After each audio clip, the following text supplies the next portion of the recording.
ជីវ៉ាមិនមែនក្បែរតែមួយគ្រាសុំត្រឹមមួយជីវិតគិតប៉ុន្មានដែលពុំងារសុំដាក់ពីប្រឡងសញ្ញាបាត់ស្នេហ៍បាត់អូនតែមួយថ្ងៃបងភ័យញ័រដៃរបស់មួយខែជំនួសមកជូនទៅដល់ផ្ទះមេព្រឹកថ្ងៃរះរំងយើងហើយមួយជីវិតថ្ងៃនឹងមានម្ដងពួកម៉ាក់អញកាយប៉ាវស្រុកខ្មែរមកចេញពីរៀនហ៊ានទៅកូនស្រីគេដល់លេងអូនប្រងយកបងធ្វើសង្សារនេះគឺជាស្នេហ៍កាលពីក្មេងតែពេលនេះពួកយើងធំពេញវ័យនៅតែដូចដើមអូននៅតែជាសំណងចិនមកស្នេហ៍ស្នងបែងដងបែកខ្លាំងចប់បរិញ្ញាមានការងារធ្វើដឹកផ្លែឈើចូលផ្ទាំងអូនហើយមកអូនប្រាប់ថាកុំភ័យអ្វីរៀនចាប់ពេលណាអ៊ីលើកូនហើយខ្ញុំប្រឹងសន្សំលើតតែក្រុមលេងខ្លែទាំងយំយូរណាស់ចង់លើចិត្តជីវ៉ាមិនមែនក្បែរតែមួយគ្រាសុំត្រឹមមួយជីវិតគិតប៉ុន្មានដែលពុំងារ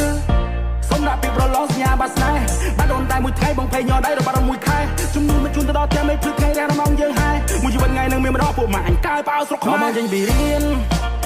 ហ៊ានទៅកូនស្រីគេដល់លេងអូនប្រងយកបងធ្វើសង្សារនេះគឺជាស្នេហ៍កាលពីក្មេងតែពេលនេះពួកយើងធំពេញវ័យនៅតែដូចដើម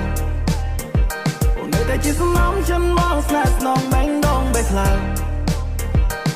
ចប់បរិញ្ញាមានការងារធ្វើដឹកផ្លែឈើចូលផ្ទាំងអូនហើយមកអូនប្រាប់ថាកុំភ័យអ្វីរៀនចាប់ពេលណាអ៊ីលើកូនហើយ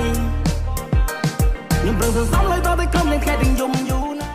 ចង់លើចិត្តជីវ៉ាមិនមែនក្បែរតែមួយគ្រាសុំត្រឹមមួយជីវិតគិតប៉ុន្មានដែលពុំងារសុំដាក់ពីប្រឡងសញ្ញាបាត់ស្នេហ៍បាត់អូនតែមួយថ្ងៃបងភ័យញ័រដៃរបស់មួយខែជំនួសមកជូនទៅដល់ផ្ទះមេព្រឹកថ្ងៃរះរំងយើងហើយមួយជីវិតថ្ងៃនឹងមានម្ដងពួកម៉ាក់អញកាយប៉ាវស្រុកខ្មែរមកចេញពីរៀន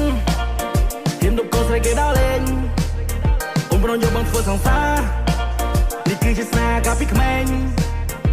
តែពេលនេះពួកយើងធំពេញវ័យនៅតែដូចដើមអូននៅតែជាសំណងចិនមកស្នេ